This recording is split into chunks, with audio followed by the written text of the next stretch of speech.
here's the thing, when you know you have to do something as a salon owner because it is detrimental to your business to leave it the way it is, but it just like makes you want to throw up a little bit because the thought of actually having to do the thing is like so hard.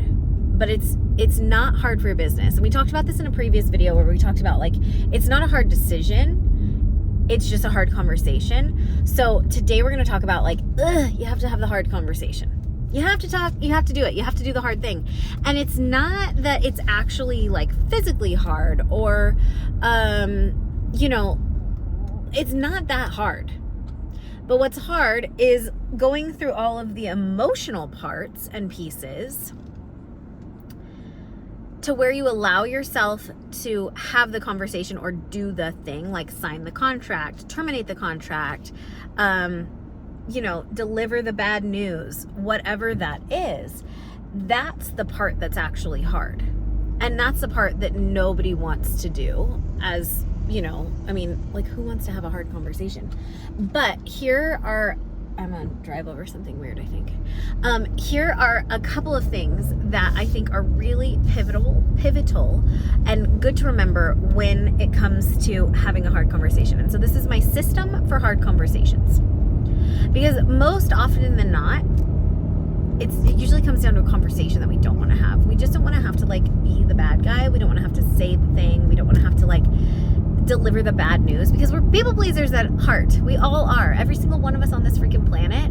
I mean, for the most part, at some point have been a people pleaser. At some point have been like uncomfortable telling somebody like a hard thing. And so how do you do it?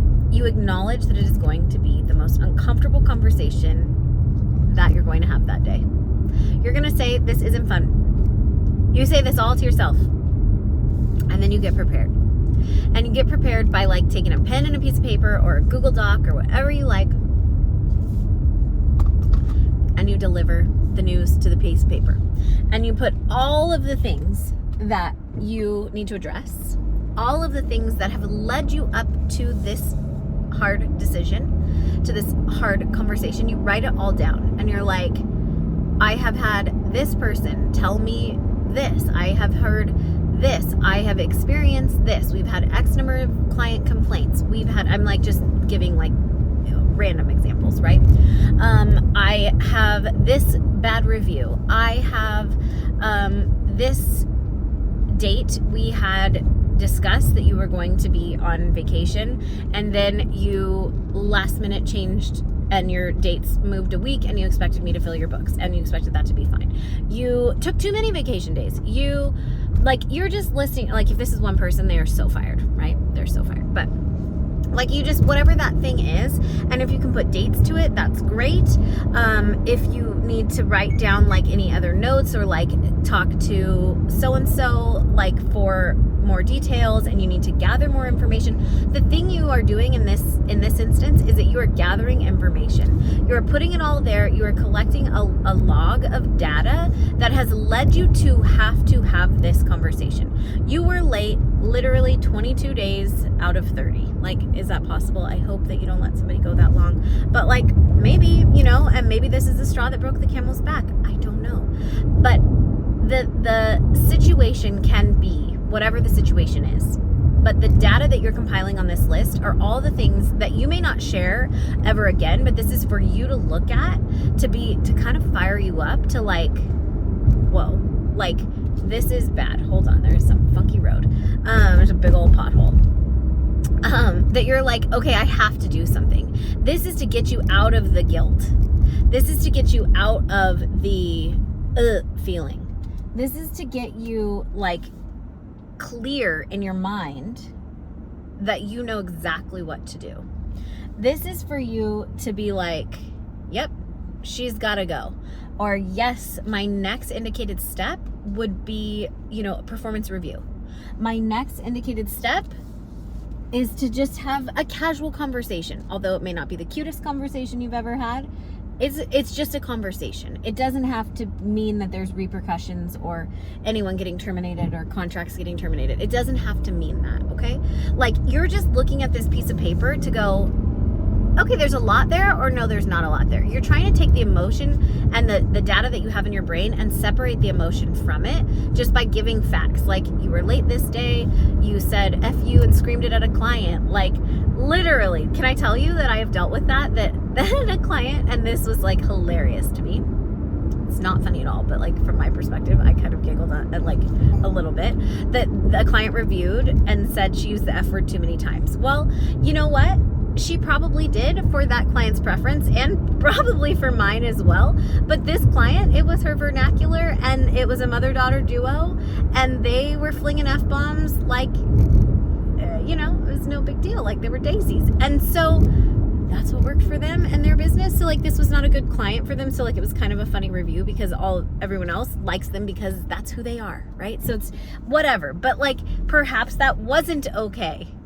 And so they needed to change the behavior. Like, these sort of things are just, it's whatever it is, but you stockpile all of that data in order to know what you're supposed to do next. And then here is the secret sauce of this. You look at each of those items and you're gonna put like a little something else next to it. So you either need to leave room on your piece of paper, or you just like go underneath in your Google Doc or your notes in your phone, and you say what that means to your business. What does that mean to your business over time? If that behavior compounds, what does that mean to your business? Somebody being late all the time?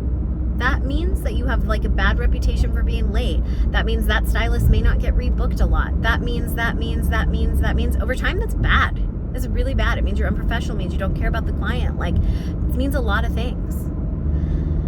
The client saying the F word, like, or the stylist saying the F word all the time, like, that could mean something else. But let's just assume that like all these things are one person. Like, you just look at it and you're like, I am going to have this hard conversation because there is no other freaking option for this, because this affecting my business nonsense is not going to fly. You have to get yourself to that point. And after all these years, 18 years of salon ownership, this is the one thing that has brought me out of like, I don't want to have the conversation, to like, oh my gosh, Lexi, if you don't have this conversation, you're going to have a major freaking problem on your hands. Like, you have to have this conversation. You have to do it. And so then you come back to the top of this video where I told you in the beginning, you're like, it's just going to be uncomfortable. I'm not going to like it. It's not going to be fun. It's not going to be cute. Nobody's going to like it. And you just go deliver the news. So when it comes to actually delivering the news, right? Whatever the hard is, and it's not always going to be about firing people. Sometimes it's a change in protocol. Sometimes it doesn't matter what it is. You're just always going to come to the hard conversation like this. Hey, Lexi, thank you so much for meeting me today. I know that what we're going to talk about today is XYZ. This is what we need to talk about, etc. And this is probably going to be a little bit uncomfortable for both of us. I know it's uncomfortable for me. I never want to have these types of conversations, but of course it's my job as a salon owner to do everything in my power to honor the business, protect the business, and preserve the business for the future and for the long haul. And so that's why we're having this conversation. And I'm sorry that we have to have this conversation, and I want to give you space regardless in this conversation, that if you need a minute, you let me know. And if we need to think about something, I will also say that, like, hey, you know what, I might need to think about that, and that's okay. And so I just want to let you know, like, I'm really sorry that we have to have this conversation, but here's what we're going to discuss and why. And then what you would have done, hopefully, is prepare a document of some sort or a little list, and that you can share with them, especially if there's performance review or these sort of things, or you just have notes for yourself and you're just like, I'm gonna refer back to my notes because these are things that are really important to me and I just don't want to forget. And you just have the freaking conversation, and that's it. And then if you need time to think about it, you say, I need time to think about that. If they have a solution, or if they have more problems to add to your plate, or if they have excuses or whatever. But you never go into a hard conversation with an outcome with a question mark. You know what you want to have happen before you have that hard conversation. You just don't say that. So if you're gonna fire somebody, you know that that's the outcome. But maybe you're like, I'm not sure how she's gonna react, but I'm prepared to fire or terminate. Maybe the conversation is just correction, and so you know that we're going to move forward, and here are the ways that I think we should correct this behavior. Here are the options for us to move forward. You always go into it with an outcome already set for you, but the conversation, of course, can guide you. And so I usually have, if there's given a scenario, right? Like, you can, of course, send me a DM, and I can give you more information on this kind of thing, like if we want to go through what are the options in this type of scenario.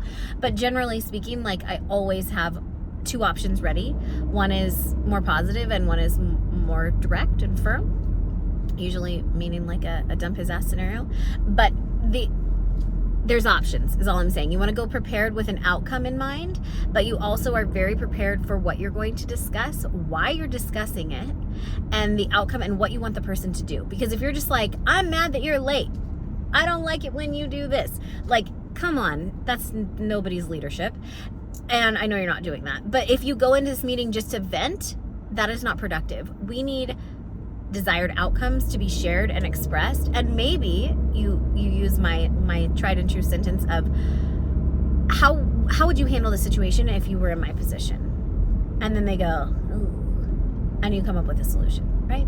There's always a solution to be had. We just have to find it. We just have to work through it, and we have to share in a way that people can understand and appreciate where we're coming from, and know that it's not us versus them, but it is truly about us being with them and finding solutions together. That's really what this is all about. So, salon owner system for tough, yucky conversations. They're not that tough when you're prepared.